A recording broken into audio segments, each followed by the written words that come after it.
Buenos días, hoy te voy a mostrar cómo ajustar brillo en GoPro Mission 1. Si quieres cambiar el brillo de la pantalla, hay que pasar, al centro de control. Entonces hay que deslizar el dedo hacia abajo para ver estas opciones y luego buscar aquí el icono de preferencias. Pasamos a preferencias y luego aquí a la pestaña que se llama pantallas. Pantallas y luego brillo, ¿no? Y desde aquí puedes modificar el brillo como quieras.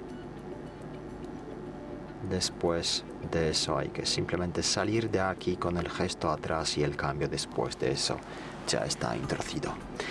Muchas gracias por ver el vídeo, te comentario abajo, suscribirte al canal. Hasta luego.